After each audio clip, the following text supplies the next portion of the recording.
We're continuing a series. You may think that this doesn't have anything to do with mothers because it's Mother's Day, but it has everything to do with Mother's Day. Unrest. Moms, how many of you feel like your family life is totally planned out, totally controlled, and totally calm? How many of you have honesty problems, right? No, none of you, because nobody raised their hand. Yeah, and this is the norm. Like, life is chaotic. Life is hard.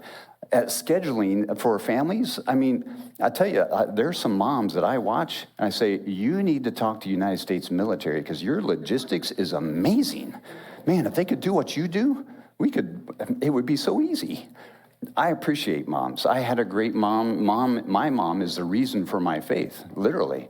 She was the one, and I'm not making this up, that planted that seed deep in me and my brothers and made sure that it stuck. And sometimes she did that with love. Sometimes she did that with a mean left hook. But she was good. She was persistent. Right? She didn't really have a left hook. It was more like a slap. But anyway. So today we're talking with the fourth week in our series. If you've missed the others, they're available on YouTube and Facebook. But today we're talking about why God commands rest. Because moms, you need rest. I know this. I've lived with my wife for several years. We have raised 3 daughters who are now adults. One of them is now a mom. And man, it just does not change. God bless you, moms, for everything that you do. I don't know how you do it sometimes, but you do. And you need rest in a world of unrest. But before I can convince you that rest is a good thing, you're probably going to want to know the very first question. Why? Why should I pursue rest? And then the second question that we're going to answer today is, how do I get rest? But let's start with why. And let's start with this guy. It could have been a guy or a gal, but I'm just going to call him Jim Bob, because I don't think there's any Jim Bobs here. I always hesitate to pick out a name, because then every time I say that name, the guy's going, why are you talking about me, man? Get out of my head, all right? So Jim Bob is a hard worker, and we admire that in our culture, don't we? Man, he works hard. He is always first to respond. He has the best ideas. He's the first to get into the shop, the last to leave the shop. He's always available, 24/7. Man, he'll fix your problems. And we admire that in our culture. But there's a problem with that in our culture. And here's a great irony that I love to point out. Why do we do this? Why do we work so hard? I think the ultimate answer is because we want to provide. We want to provide for our families. We want to have nice homes. We want to have things for them to do, opportunities that maybe we never had as kids. We want them to have nice clothes. We want them to have a good education. We want them to have good lives. And so we work really, really hard to provide. But you know, the one thing that we're not providing is our presence. If you look at this guy, this is Jim Bob. This is the backside of Jim Bob. And that's what his kids see the most of. Because Jim Bob works hard. He works hard to provide a good home, a good living, a good family life. But Jim Bob is present but not present because he's distracted. Maybe the thing that the kids need the most is your presence. I mean, full-on presence, not physical presence, not like you're in the same room, not proximity. I'm talking about your full attention. When was the last time, moms and dads, that you gave a child your full attention? Now, I should have put a caveat on this at first. I'm going to use some language today that's going to challenge you. But I want you to hear this. I want you to hear the heart behind this. I'm not saying that you're a bad person. I'm not trying to heap guilt on you. I'm trying to make some observations about our culture and give us some opportunities to resist that culture, to create our own culture, modeled after God's love in your families, in your workplaces, in your school. Can you imagine what this world would look like? Maybe a little more heaven on earth than it is right now. Wouldn't that be wonderful? I always pray to God, like, God, why don't you do something? Like, you have all these answers. You have the ways that you can create these cultures. Why don't you do that here on earth? And you know what God says? I'm asking you the same thing, Bill. When are you going to do something about that? So the language that I use today will challenge you. It's not meant to heap guilt. It's meant to cause us to think and stop and maybe redirect and create the kind of culture that we all long for. How do I know that? Because we were built for this culture where we live in God's presence. And God's presence comes through us.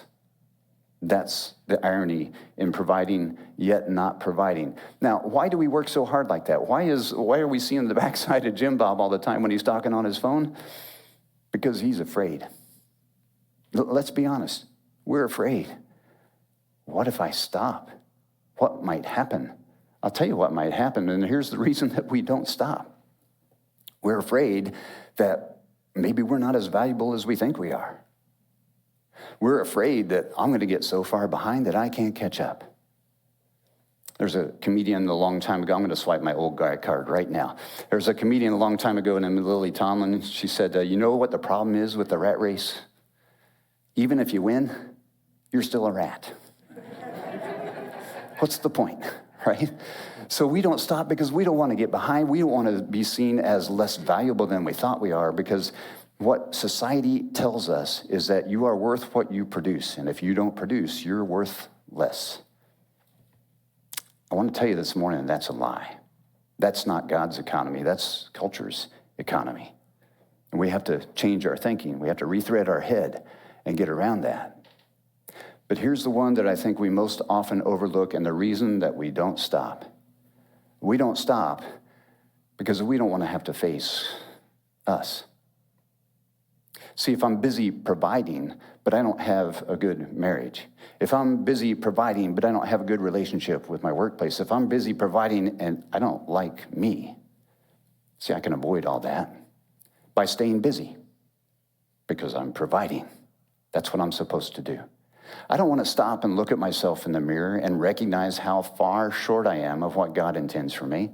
I don't want to stop and look at the relationships that I've ruined or bruised or damaged and I might have to fix or repair. I don't want to have to stop and admit, hey, you know what? I was wrong. So I provide. I stay busy.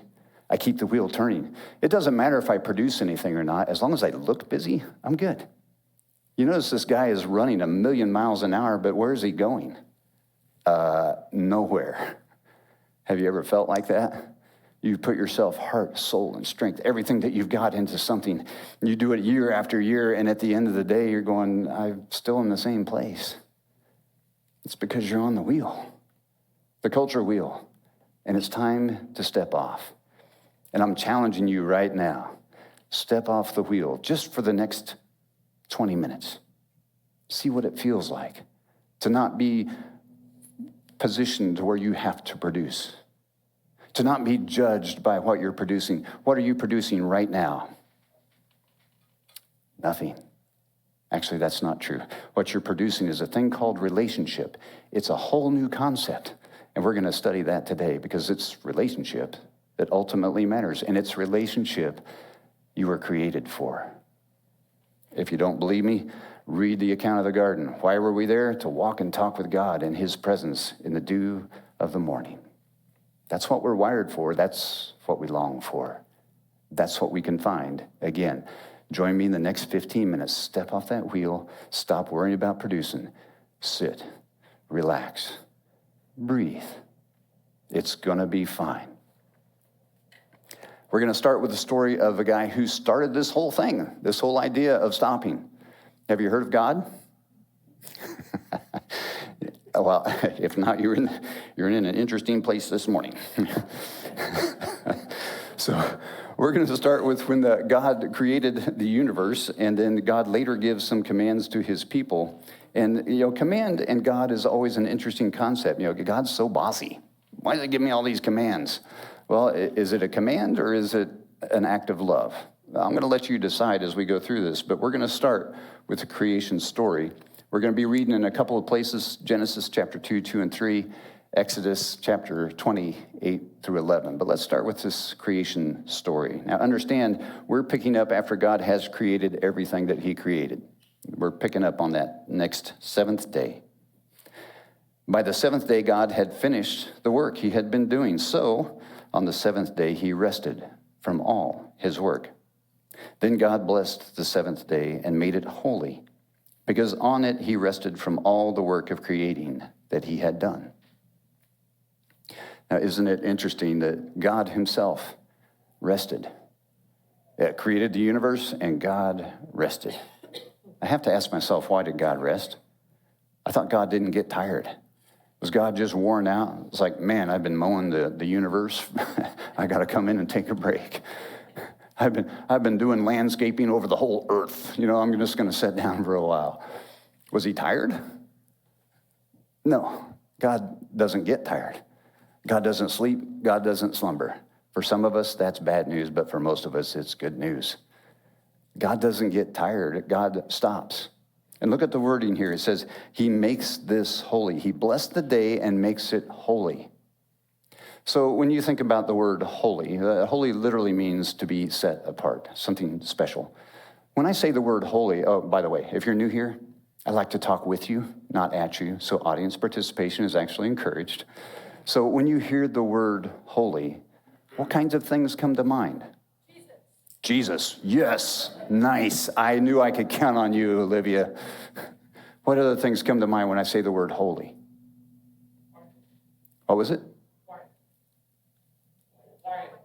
Quiet. Quiet, yes. I should also warn you, I'm partially deaf.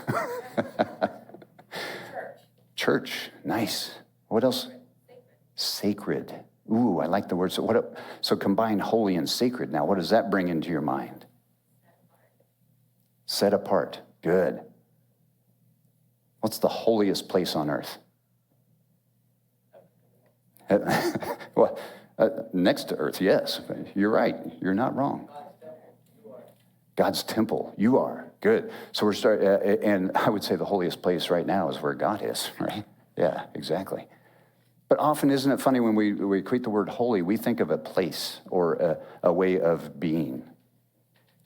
God sets apart the very first thing as holy. The first thing that he sets apart as holy is not a place, it's not a way of being. God sets time as the first thing that he considers holy. Time to be set apart. Now, how often do we waste time? How often do we burn time? How often do we scroll through a phone thinking, wow, this is really fulfilling me. This is causing me to rest. I've told you about my addiction to doom scrolling. Yes, yeah, I am a normal human being. And doom scrolling, it's probably not God's will. And I can tell you this because when I get done doom scrolling, I kind of want to fight somebody, and that's not right. I tell you, I've got issues. I'm working through it, right? That's not God's will, and God's time is holy. God calls us to set aside time, literally an entire day, as we're going to find out in just a second, because it's holy. Now, we can think of all the different things that God adds onto that, but the bottom line is the first thing, the most important thing that God sets apart to be holy is time. Let that sink in for just a second as we talk about the rest of what we do today. Because how we spend our time is an act of worship. Maybe you've never made that connection before. All right, so, and I want to ask this question as we go out. What happens if I stop? And if I'm on that wheel, what happens if I stop? Now, see, Bill, it's easy for you to say for the next 15 minutes because we're just sitting here. We've got air conditioning. We've got coffee. We've got donuts. We've got each other. Yeah, I can stop for 15 minutes. But you see, it's not like that in the world out there. It's different. I can't stop out there. And I'm telling you, yes, you can. Resist. This is our effort. This is our resistance movement today. To stop. Now, I'm not saying stop altogether because we're also created to be stewards. We're called to care for things. But I'm saying strategic stops, godly pauses, God's timing. We can resist the culture and we can make an environment that we want to live in, that we were wired to live in. Exodus 28-11 is after the Exodus. So the Israelites have spent 400 years in slavery. Think about that for just a second. How long has the United States been around? 250. Y'all are keeping up, right? Yeah, this July will be 250. 400 years of slavery. Almost twice as long as the United States has existed. Israel has been in slavery. Do you think there's maybe a generational issue of their identity? Like, what would you know after 400 years? You would know you're a slave. And so you would have to produce.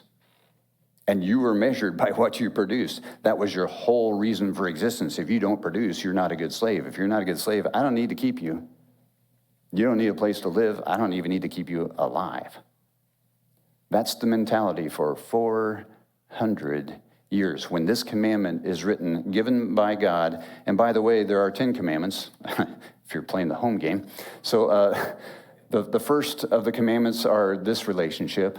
The last of the commandments are this relationship amongst ourselves, but it's the fourth one that starts to bridge the gap. And if you can think in form of a cross, we're right there at that intersection of God and people when he says this. And by the way, of all the 10 commandments, there's only one that starts with the word remember. Like, what, we don't really care about the other 9? Like, they're optional? No, remember this one. For some reason, God says remember, and we're going to discover that today. Here's what it says. Remember the Sabbath by keeping it holy. 6 days you shall labor and do all your work, but the 7th day is the Sabbath to the Lord your God. On it you shall not do any work, neither you, nor your son, or your daughter, nor your male or female servant, nor your animals, nor any foreigner residing in your towns. For in 6 days the Lord made the heavens and the earth and the sea and all that is in them, but he rested on the 7th day. Therefore the Lord blessed the Sabbath day and made it holy. And these are the words of God for the people of God, and for these words we are grateful. Did you hear that? Once again, they reinforce the idea that time was the first thing that God made holy. He rested on that day. He set it apart. He's telling this to 400 years worth of slavery because he's got to break some cultural identity. See, he did a wonderful job of getting the Israelites out of Egypt. Now he's trying to get Egypt out of the Israelites. Think about that all they know is to produce. All they know is to wake up and do what they're told and go back to sleep and do that, rinse and repeat, rinse and repeat, rinse and repeat. They've never had freedom. And if you've ever had a captive audience that is suddenly let into freedom, you know what happens next. In pilot training, we had seasonal classes, and you would, one of my jobs was as called a class commander. As an instructor, I would take in the new class, and there was a flight line side where they did all the training, and then there was the I'm taking care of all your personal stuff while we're also training you. We used to draw straws to see which one would get the Air Force Academy class, because they would graduate, they would get first priority, they would come en masse as a whole, these people who had been through 4 years of the Air Force Academy, and they would come and they had freedom. No one was watching them. No one was telling them what to do when they had to get up. No one was telling them anything. And it was chaos. Now, you would think this is the best and brightest. These are the people who have been recruited. You're right. They had high character, but they experienced freedom for the first time in their lives. And there was an adjustment period. We had some issues. Even more so with 400 years of slavery. They're going to have some adjustment issues. God is trying to get the Egypt out of them. I would argue God is still trying to get the Egypt out of us. So what he says is, we're going to give you this idea of rest. We're going to let you assimilate out of that culture. And that worked out swimmingly, right? Anybody know what followed on shortly after that? Yeah, well, while Moses is up the hill here getting these commandments, what are they doing? Making a big party. Yeah, they're free, man. Let's build a golden calf and party. That would have been my first go-to, right? No, it's a disaster. This freedom is a disaster. He's got to put some guardrails around that. And this is where God's commands have a dual meaning. Is God commanding? Is he demanding? Is he unreasonable? Or is he telling them, please don't stray off this path? It's dangerous. It's not what I want for you. This is the way I want you to go because I want you to have life abundant. God's commands have a motive of love. Much like mother's commands have a motive of love. I didn't like everything that my mother said. I didn't want to do everything that my mother said, but at the end of the day, I understood that everything my mother said was based out of love, and it turns out she was right. Yeah, I hate when I have to admit that, right? I was like, but that's the dumbest thing I've ever heard until I grew up and then had kids of my own. Like, she's the smartest woman I've ever met, right? It's coming someday, parents. It's coming. When your kids have kids, just watch. It's fun. It's entertaining even, right? So they had this issue of trying to get the Egypt out of them. And thank God that is over with. We never have to deal with that again, right? We don't have, like, look at this dude in the back who's ripped, the taskmaster. He's driving them. You build more bricks. Yeah, we don't have that anymore, right? Or do we? I would like to introduce you to the Pharaoh. This is the Pharaoh. It is my taskmaster. It's probably yours too. And what does it drive us to do? It drives us to do all kinds of things. And here's the irony of this. The Pharaoh, we load the thing. We tell it what to do. We tell it when to remind us of things. It's a self-cracking whip, and we loaded it. Is that the most ridiculous thing you've ever heard?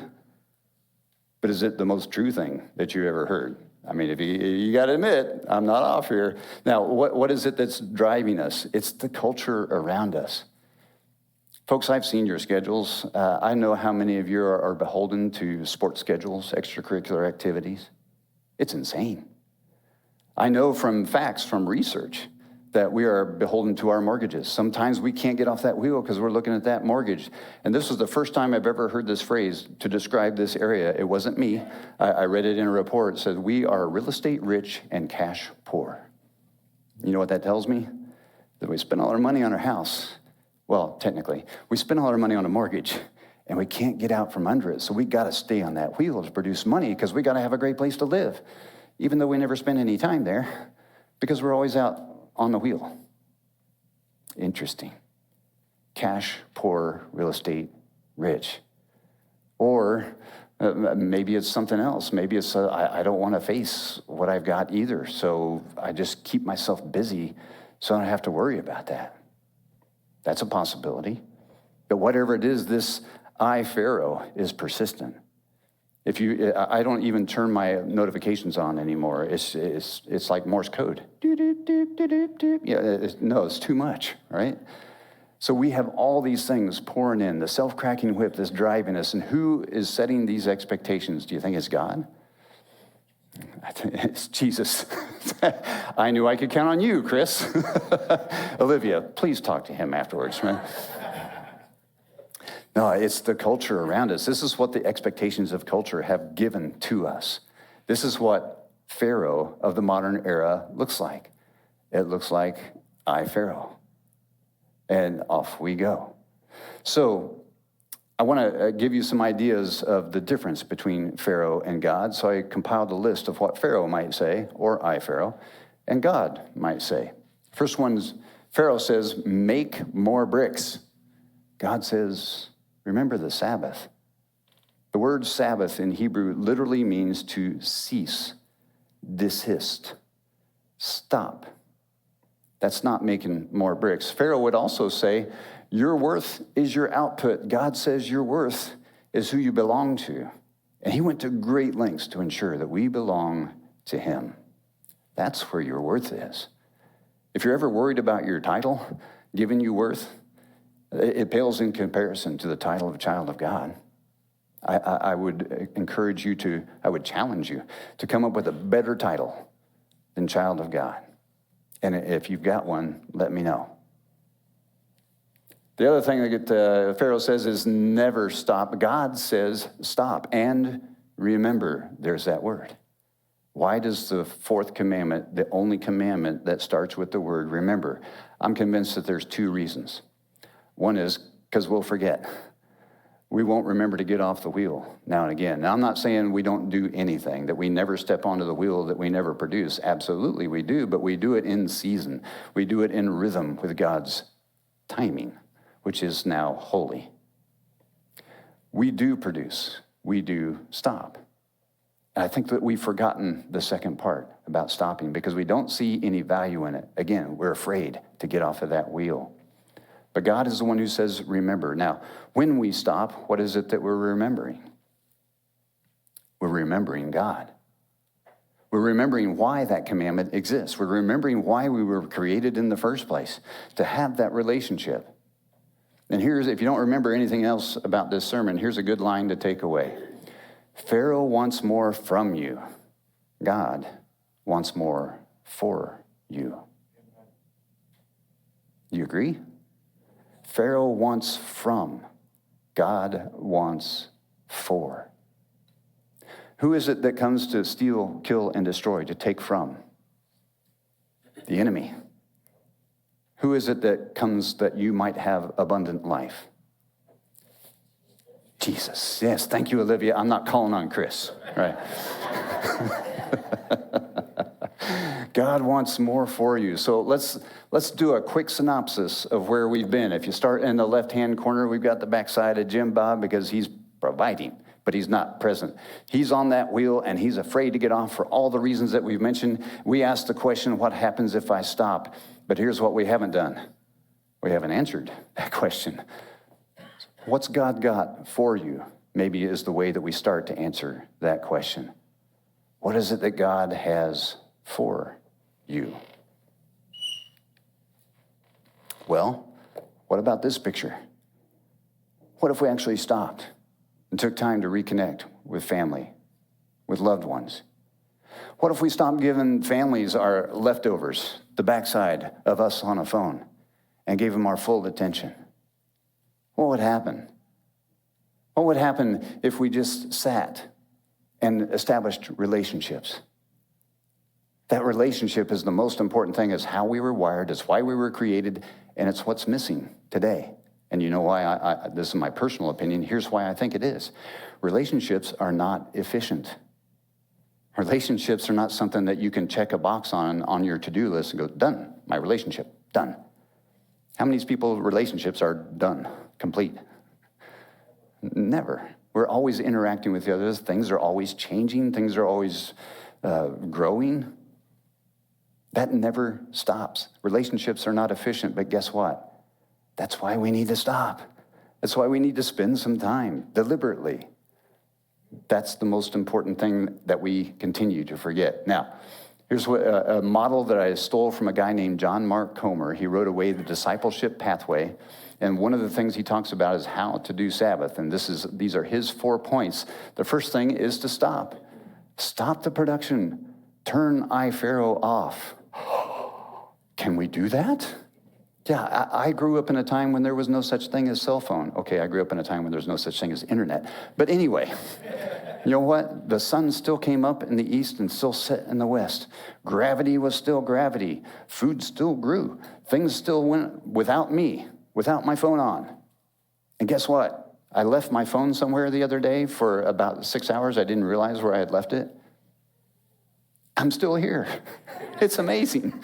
And the freedom that I felt, well, at first I was like, oh my God, I can't lose that phone. My entire brain is on that phone. And you're probably the same way.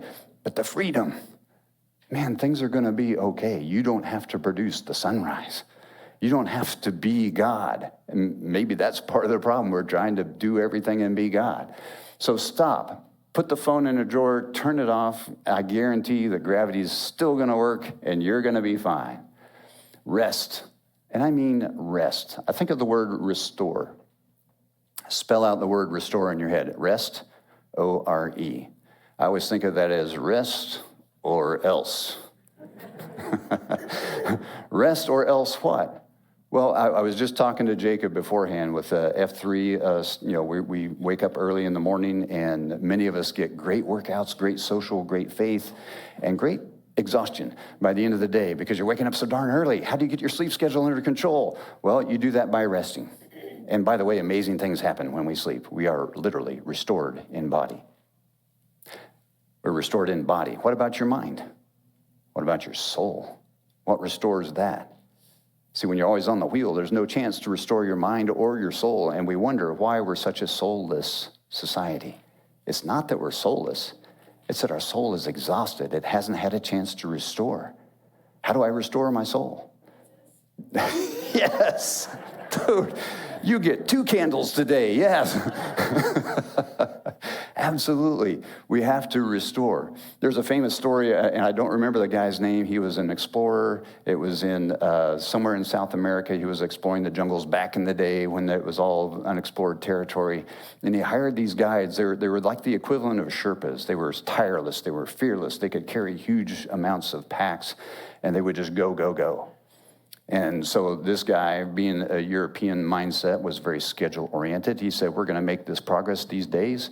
He went for 6 days straight, and on the 7th day, I'm just making up I don't know how many days it was. After a few days, his guides were just sitting there.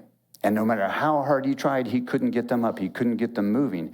He said, I thought you guys were legendary, like you never tired out, like you could carry all day long. He goes, oh, no, our bodies are fine. We're waiting for our souls to catch up.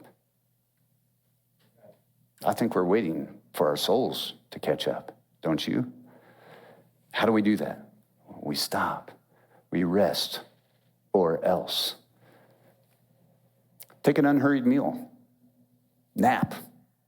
What a glorious thing a nap is. The other day when it was raining, I said, I'm just going to shut my eyes for a second. That second was like dog years. I woke up an hour later. It was amazing. It was glorious. Delight. Enjoy God's gifts. Joy is the resistance against the culture, because the culture tells you can't be happy unless you're on that wheel. You can't be happy unless you live in the biggest home with the biggest title and the most responsibility. You can't be happy. Joy is our resistance, Union Chapel. Let's resist. Let's be joyful. Just stop for a moment. Enjoy a sunset, a sunrise. I had a picture a while back when we first moved into our house. We have a litany of moves. I think Ron and I have moved about 16 times in our marriage, more. See, I've lost track because she took care of the details. I just showed up, hey, I'm the new guy. We moved a lot. And I remember when we moved here, this is the longest that we've lived anywhere because we love you guys and we don't want to go anywhere. This is the longest we lived anywhere. When we moved into this house, I took a picture, and it was just the house. It was empty. Because when we move, our household goods don't catch up to us, so we have this habit that we throw out a air mattress, we sleep on the floor, we set up a card table that we put in the share, and that's what we do until the furniture arrives. And so I took a picture and I said, this is my house, a card table, 4 chairs, and an air mattress. And then all the kids came over, so the girls and their husbands, and they came over and we sat around the card table, and we had a meal together. And I took another picture and I said, this is my home. You see the difference? It's that relationship, and you only get that when you stop and pause. Delight in that. And then finally, remember God. Who are you trusting? Who is controlling you? Who are you trying to control? Are you trying to be God? Are you trying to do it all? Because you can't. I don't care how good you are. There's going to be a time when you can't do it all unless your name is Jesus Christ. And I don't see him sitting here. I hear a lot about him from Olivia, but I don't see him sitting here, right? So, why do I say this? Pharaoh wants from, God wants for. Jesus comes and he says, I have come that you might have abundant life, but here's where I think we're confused. We hear that abundant life, and to quote the movie Princess Bride, we keep hearing that word abundant. I don't think we know what it means. Abundant, is that more stuff? Is that more responsibility? Is that more title? Is it more activity? It's none of those things. It's more relationship. It's the relationship that we forgot because we're on a wheel and our souls are too exhausted to remember that deep speaks to deep. That connection with God is not lost. That's the good news. It's just tired, exhausted. So maybe this is our chance to get off the wheel. Maybe this is the day that we say, I'm going to stop chasing, trying to control everything, and I'm going to just rest, or else my mind and my soul will wander. See, it's no mistake that when Jesus was asked, what's the greatest commandment of all? It's to love God with all your heart, mind, soul, and strength. He knew exactly what he was talking about. He knows exactly what he's talking about today. This is the day, Union Chapel, and I'm challenging all of us, myself included, to step off the wheel for a day. Make it a habit rest or else. And in that rest, we can learn who God's character truly is. We can learn to trust again. And in that trust, we can find rest, because in a world of unrest, God is our rest. Will you pray with me, please? God, thank you for reminding us that we were never created to run on a wheel 24/7. Thank you for reminding us that we don't have to control everything. We can trust the God who made it all, who knows even the numbers of hairs on our head, even though he hung the stars in the sky. Nothing escapes your notice. You don't sleep, you don't slumber, you don't leave us, you don't forsake us. Your love is something we can never be separated from. God, in that, help us to rest. Help us to remember who you are. Not just to pause for a moment, but to connect again in the way that we were meant to connect. The way that it was in the beginning in the garden, before everything else happened. God, that's always been your plan, always been your desire, always been what you were about, even as Jesus took his place on the cross on behalf of us, because he wanted us to have the abundant life. God, give us all the courage as we go out of here today to recognize that, yes, there is a time to produce, but there's also a time to step off the wheel, to rest, to remember, to trust, to love. It's in Jesus' name I pray. Amen.